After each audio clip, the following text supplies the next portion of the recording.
can never have too many tools. Shop DeWalt deals at Lowe's. Get a free Select DeWalt 20-volt max power tool when you buy a Select 20-volt max 5-amp-hour battery kit. Plus, get a free additional DeWalt 20-volt max 8-amp-hour battery when you buy a DeWalt 10-inch 20-volt max dual-bevel compounded miter saw. Our best lineup is here at Lowe's. Valid through 6/24 while supplies last. Selection varies by location. This is Radio Metropolis.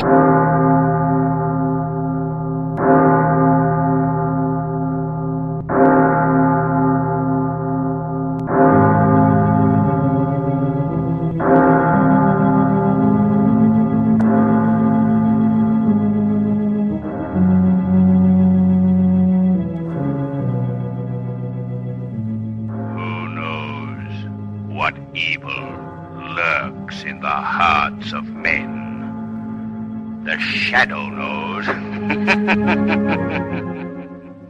Welcome to the Shadow Radio Podcast here on Radio Metropolis.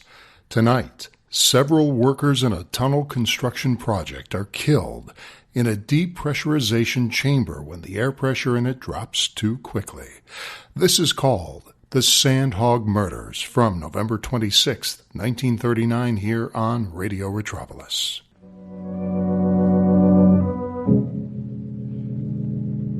The Shadow, mysterious character who aids the forces of law and order, is in reality Lamont Cranston, wealthy young man about town.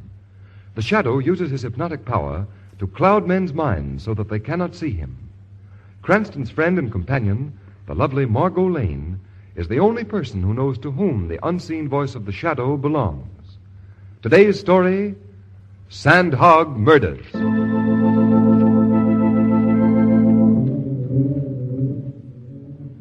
Deep under the river, knee-deep in glacial muck and slime, you'll find them. The sandhogs, working under terrible pressure. Pressure beating against their eardrums. Pressure forcing little nitrogen bubbles into their bloodstreams. Pressure that causes death. Pressure that keeps the river out of the tunnel that men are building under the river. 100 feet under the river. How far did we go on that last shot? 27 inches, boss. Tighten those jacks next to the shield. Okay, boss. Here, Rodsky speaking. Time? Okay. All right, men, that's all for today. Let's go. Okay, let's go, fellas. Hey, Mr. Pine. Want to get left down here? Oh, I'm sorry. I was so interested. You better come along and get in the decompression chamber. I say, I hate to admit this, but, well, I feel sick. I can hardly move my head. Well, that's the same complaint from all visitors to our little rabbit hole. Just give me your arm. Thank you. There we are. Come on, into the decompression chamber. Get the move on, all of you. I'm glad this shift is over with. Quit your beef. You get your pay regular, don't you? Yeah, what do you... Okay, decompress. Decompressing. Mr. Pine, you know what could happen to you if you got left behind? No. Ever been in a pressure tunnel before? No, I haven't. Well, it ain't no picnic ground, mister. You ever hear of the bends? It's some kind of sickness, isn't it? It ain't no reducing exercise. I'll tell the world it's sickness. You see, working in these pressure tunnels pumps you full of nitrogen bubbles. And if you was to come out of the pressure too fast, those bubbles would stop your heart quicker than a dollar watch. Yeah, you gotta have the right kind of stomach to stand it. You know what'd happen if we opened that door now? No, what? We'd all pop like punctured balloons.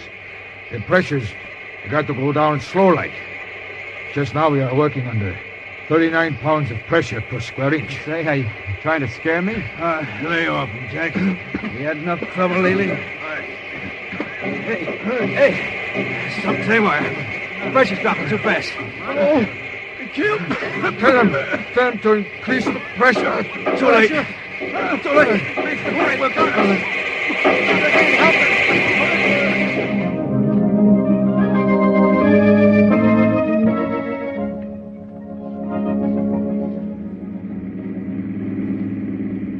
Come on. Did you read the comic strips this morning? They were very humorous. Winnie Winkle's in the hospital. Little orphan Annie's house burned down, and Andy Gump was hit by a truck. Lamont, I wonder why they call them funny papers. Say, are you listening to me? Listen, Mr. Cranston, you haven't paid the slightest bit of attention to anything I've said to you for the last hour. I'm sorry, Margot, but that horrible business in the new intercity tunnel has been on my mind. What business? 8 men were killed in the decompression chamber yesterday. Decompression chamber? Something evidently went wrong. Pressure was lowered too suddenly, and they all died terrible deaths. Well, how did it happen, Lamont? Well, they don't know. It looks pretty funny. According to the newspaper reports, the men working at the tunnel had been expecting something to happen. There had been several near accidents, and the men were pretty jittery. Well, you don't suppose that...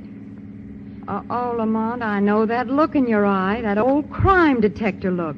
You think that someone had something to do with that accident. I don't know anything about that, Margot. The reason I'm upset is that Pete Stockton is an old friend of mine. I know just how he must feel to have 8 of his men killed working on his tunnel. Pete Stockton? Yes, the contractor. We went to school together. This intercity tunnel is the first big job he's handled alone since his father died about a year ago. Oh, I see. And, you'd like to see him, wouldn't you? Why, no, Margot, not today. We have a date. I wouldn't think of it. Oh, that's just the trouble. You do think of it. So I guess we might just as well see this old schoolmate of yours. Margot, you're wonderful.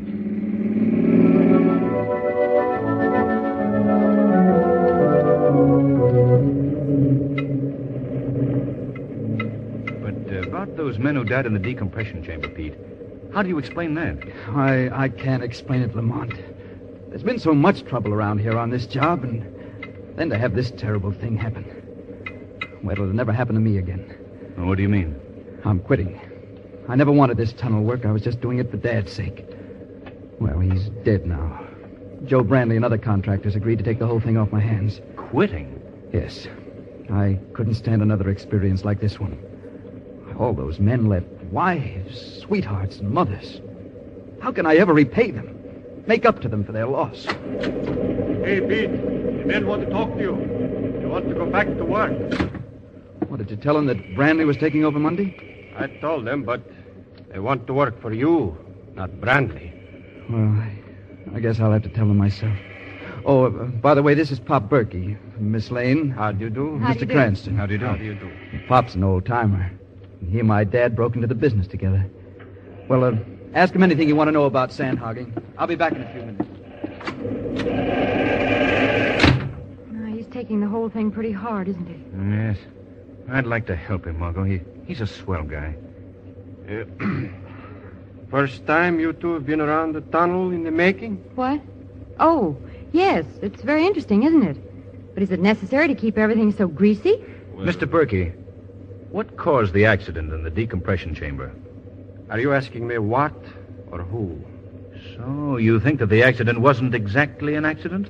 I got my own ideas, but I'm not saying. If you know anything, Mr. Berkey, you've got to tell me. Well, now, supposing you were in the contracting business, and another contractor beat you out on a big job, an important job. Wouldn't you try a couple of little things to get the job back? Do you call the murder of 8 men little things? Maybe you didn't want to kill the men in the decompression chamber. Maybe you just wanted to scare them so they'd be afraid to work for your rival. But to take a chance with men's lives. Lady, you don't know Joe Brandley. Joe Brandley? The man who's taking over the contract from Stockton? Yeah, and a dirtier man would be impossible to find. He wouldn't stop at anything. Looks like he won out pretty easy, don't it? Pete's turning the contract over to him Monday. Well, he hasn't won yet. Pop Berkey, if you see anything suspicious happening around here, I want you to call me immediately. You understand? Right. Come along, Margot. We'll stop that fella, Brandley. Margot, I think the Shadow is going to pay a call on a certain Mr. Brandley.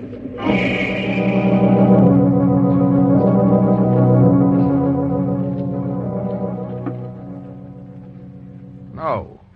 Why should I be afraid? What? Stockton is turning the job over to me? What? At the tunnel. When? Tonight. Yeah, well, let him try it. I'll be at that tunnel and settle this thing once and for all. Yeah. Thanks for the information. Goodbye. Thank you for the information, Mr. Brandley. What? Who spoke? I did, Mr. Brandley. Who are you? I am called The shadow. Oh, where are you? I can't see you. I have willed it that you won't see me, Brandley. I've cast a mist over your mind that makes me invisible to your eyes. What do you want of me? I would like to know more about that phone conversation you just had. I believe it was concerned with the murders in the new intercity tunnel. Murders? Those men were supposed to die by accident. Did you have anything to do with that accident, Mr. Brandley? What are you talking about? I'm asking you, did you have anything to do with those murders? No, nothing. Then who were you speaking to on the telephone? Why should I tell you? You'd better talk, Mr. Brandley. You haven't got anything on me. That's true. I can't pin anything on you just now. But let me warn you, Mr. Brandley. The Shadow intends to prevent anyone from destroying the intercity tunnel.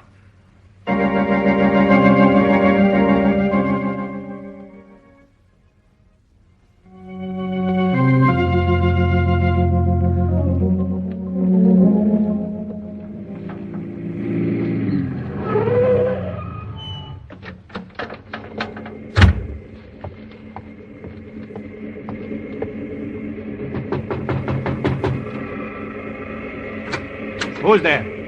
Oh, it's you, Mr. Cranston. I couldn't see you in the dark. Yes, Pop Berkey. Oh, Lamont, thank heaven you've come. Margot, what are you doing here at the tunnel? Well, I was waiting for you at your apartment, Lamont, when Mr. Berkey called. You asked me to call you if anything suspicious was going on here. And something suspicious is going on here. There's someone down in the tunnel, Mr. Cranston. Yes, I know.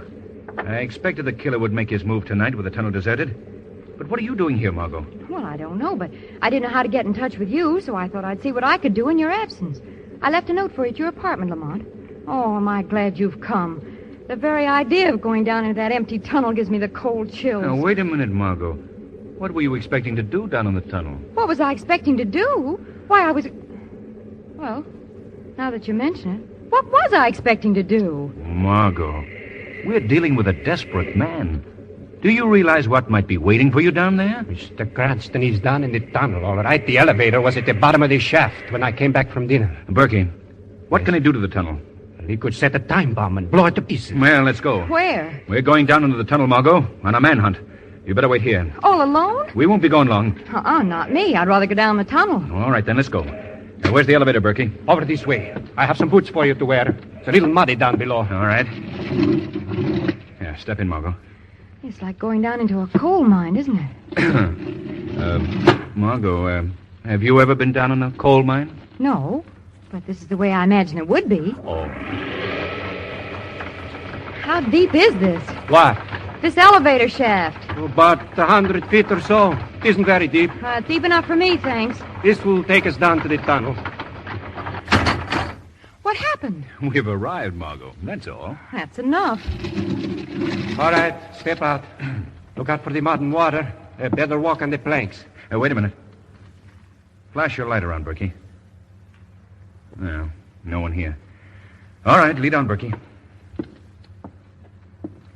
It's a gloomy-looking place, isn't it?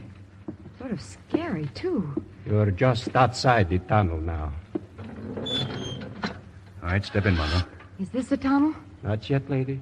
This is the decompression chamber. Oh, yes, the what?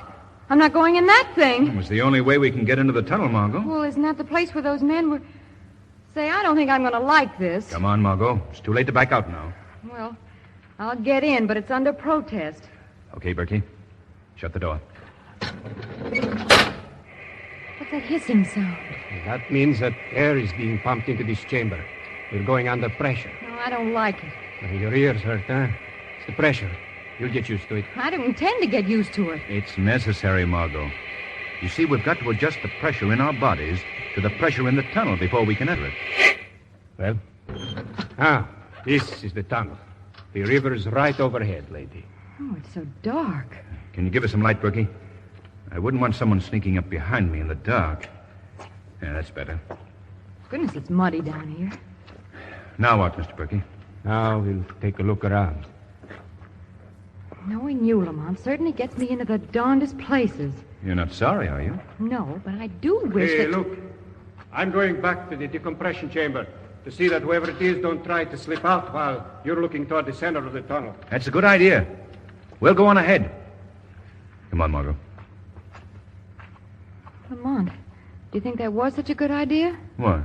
Sending him back to guard the exit. Suppose whoever it is down here overpowers him and locks us in. Don't be silly, Margot. That couldn't happen. Berkey's no... The lights, they've gone out. Berkey! Berkey, what's wrong? Berkey! Come on, Margot. We've got to get out of here. I can't see anything, Lamont. I can't run in the dark. Over this way, Margot. Here, give me a hand. All right. Here's the door. Let us out of here! Berkey! Berkey! I don't think he can help us now. Well, what are we going to do? I guess we'll have to wait until someone comes and lets us out. That's a pleasant thought. I don't relish spending a night in this place. What's that? It sounds like a phone. Down here? Yeah, a foreman probably uses it to speak to his boss above ground. Well, where is it? Well, the sound came from... Oh, there it is. Hello? Well, Mr. Cranston, I guess this'll teach you not to poke your nose into something that doesn't concern you. Who is this? Makes no difference now, Mr. Cranston. You're gonna die. You hear me? Die. Brandley, listen to me. I don't care about myself. But surely you won't do this to a woman. Sorry I can't oblige you, but she's got to go, too. Now I'm gonna step up the pressure in the tunnel till your eardrums crack. Up it'll go until the whole tunnel will explode, just like a punctured balloon. The river will rush in, and you'll be drowned like rats in a trap. Hello? Hello? Oh, he's hung up. What is it, Lamont? Oh, the lights. The lights are on again. Margot, I've got something to say to you, and it's not going to be easy. Yes, Lamont? This is the end for us. We're going to die here in this hole, Margot. Lamont, I'm not afraid to die. Margot, all I can see is I know now that I've been right about you. Thanks, Lamont. Is it Brandley? I don't know, Margot. I think so. Lamont, what's that? I'm afraid he's going to carry out his threat. He's going to increase the pressure till it blows this tunnel to bits. Well, if this is to be the last few minutes I'm going to spend on this earth, I'm at least going to be gay about it. I'm not going out with a frown on my face. And a very lovely face it is, too, Margot. Why, Lamont, do you realize it's practically the first compliment you've ever paid me? Well, it just proves what a stuffy guy I've been. Oh, a pretty swell guy, if anyone should ask. There's never been a dull moment on our merry-go-round. We have had great times together, haven't we? I wouldn't trade them for anything, Lamont. Oh, Lamont. Oh, my ears hurt. My head. Yeah. I know, Margot. Pressure's going up very rapidly. I guess he wants to finish us off in a hurry. Oh, it's so warm and damp down here. Yeah. Pressure must be up pretty high now. We won't have long to wait.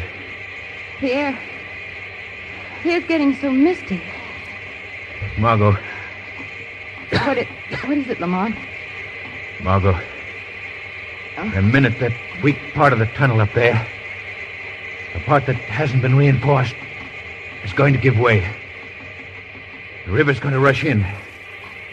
If we climb up this framework here, we'll be able to hold out longer. Well, what difference will that make? I don't know, Margot, but come on. Let's climb.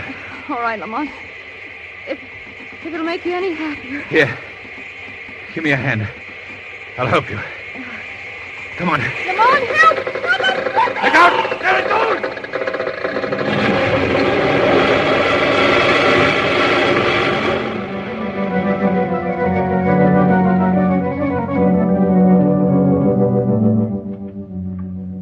Well, Commissioner Weston, we pumped all the water out of the tunnel. Found no trace of Margot or Lamont's bodies. They must have been washed into the river. Yeah.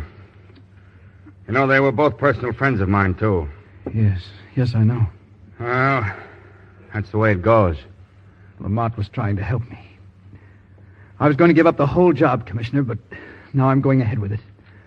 If he thought that much of me, Well... Yeah, I understand.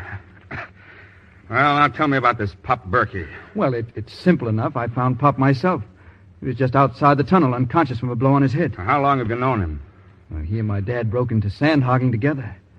Later, when a tunnel accident made Berkey unfit for work underground, Dad always found a job for him up above. Oh. And, well, I sort of followed in Dad's footsteps. Well, this whole business proves one thing. That so-called accident in the tunnel where the 8 men were killed was no accident. I'll have my men stationed at the tunnel tomorrow when you go back to work. Oh, I'd appreciate it, Commissioner Weston. That's all right. You know, I'm going to miss that fellow Cranston.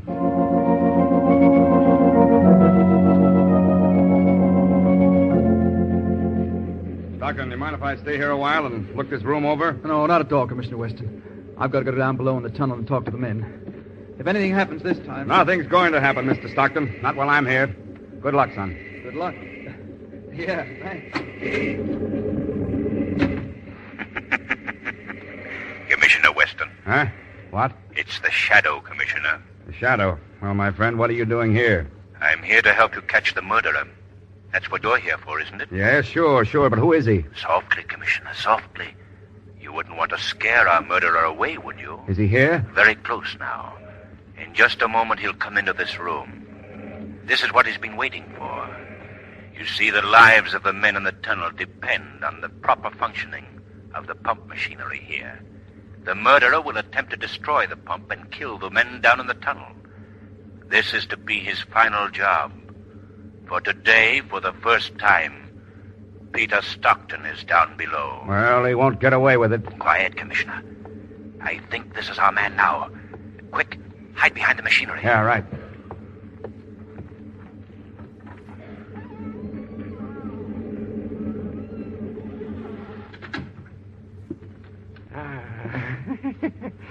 Here it is. The main induction valve. Now, Mr. Stockton, you're going to pay for what your father did to me. Weston, stop him! Hey, try and stop me! I'll stop you, all right? Well, let's see who it is. Why, it's Pop Berkey.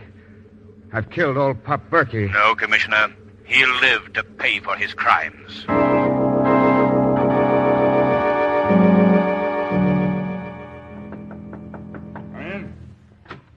Hello, Commissioner. We've come to be witnesses. Now, wait. What? Cranston and you, Miss Lane. I thought you were... Yes, I know, Commissioner, but well, we're not. I'll... Well, aren't you glad to see us? Oh, of course. But how did you get out? Where have you been? What are you... You were in the tunnel, weren't you? One question at a time, Commissioner. We were in the tunnel, all right, but we escaped. Escaped? Yes, we climbed to the top of the tunnel just before the blow-off came. You climbed? There was an air pocket, a very wonderful air pocket. Don't forget the details, Margot. Oh, yes, I ruined a perfectly good pair of stockings. Oh, that's... But how did you get out? Through the escape chamber. Berkey had forgotten all about that. But Lamont hadn't. He found it, didn't you, Lamont? Right at the top of the tunnel. Let me tell you something, Commissioner. Yeah? If you ever get stuck in a tunnel, have Lamont along. Well, I still don't understand it. What about Berkey? He confessed everything last night. It seems he hated Stockton because he thought Stockton's father was responsible for his accident. Also, because Stockton's father married the woman he loved. Couldn't get even with his old man, so he was going to take it out on the son. Then he tried to implicate Brandley to shield himself. Well, I guess you've got all the evidence you need, Commissioner, so Margot and I will be running along. Wait a minute. I'm not through with you two yet. Why didn't you let people know that you were safe? Because, Commissioner, we couldn't resist satisfying a lifelong ambition. What's that? Reading our own obituaries.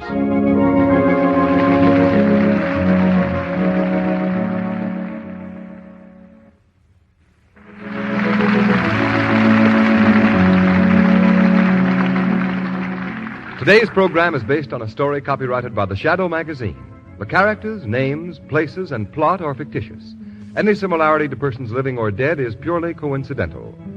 The Shadow magazine is on sale at your local newsstand.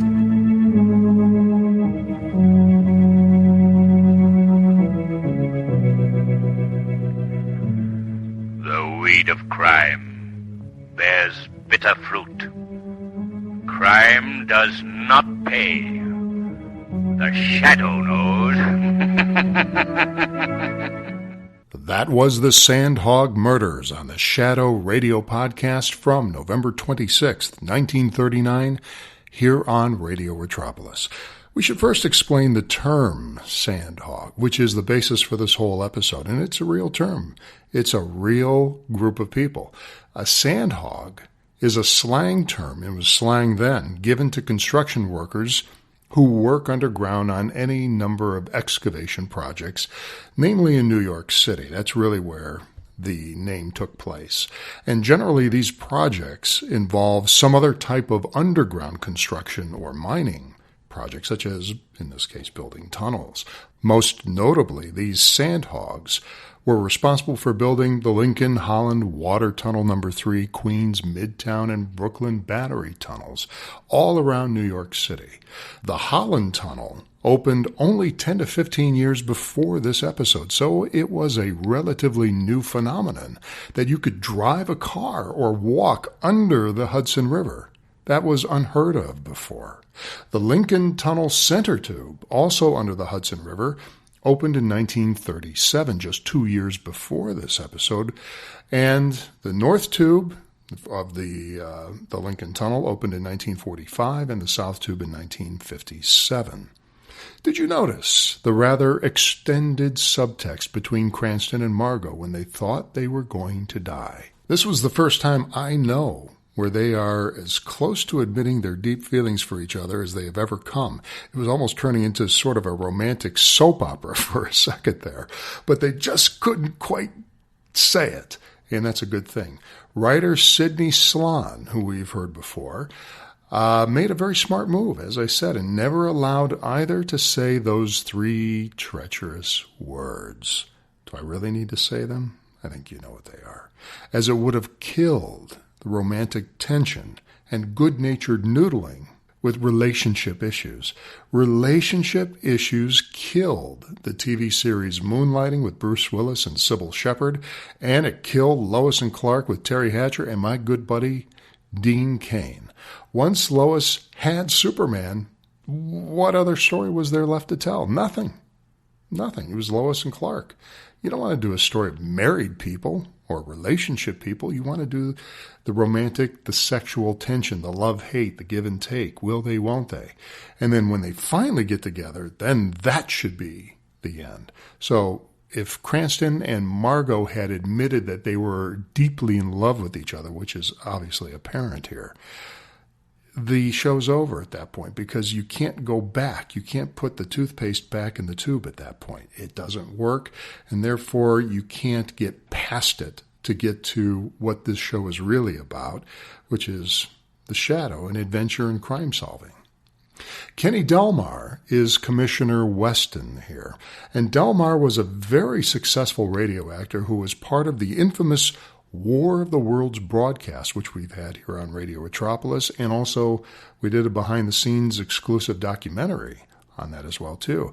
And that broadcast was just 1 year earlier, in which he played several parts, although his main role was that of Captain Lansing in that performance. Perhaps his biggest claim to fame was in creating the character Senator Beauregard Claghorn on Fred Allen's radio program Allen's Alley. He was also serving as the show's regular announcer, but the Claghorn character was known as an overbearing, pompous blowhard who Delmar created after hitching a ride from a Texas rancher who never stopped talking. Claghorn's catchphrase was, "That's a joke, son," and was mimicked by everyone. Delmar starred as Claghorn in the movie That's a Joke, Son in 1947, which tells you how popular that saying really was. So popular was this character that Warner Brothers Cartoons created, you're right, Foghorn Leghorn after Delmar's Claghorn. First, here is Delmar as Senator Beauregard Claghorn on Allen's Alley. Let's take a listen. Tell me, Senator, what is Washington doing about coal prevention? The Senate reconvened just in time. Yeah? I was glad to see Senator Aiken back. Aiken back, that's a joke, son. I know it's a joke. That was a scrawny side split. That was a three-foot creaker. Listen, you don't know what it is. I keep tossing them and you just sidestep them. Well, look at that. Now, wait. Say, you're a regular sad sack. Sack, that is. Now, you wait. And now, for comparison, here is Foghorn Leghorn.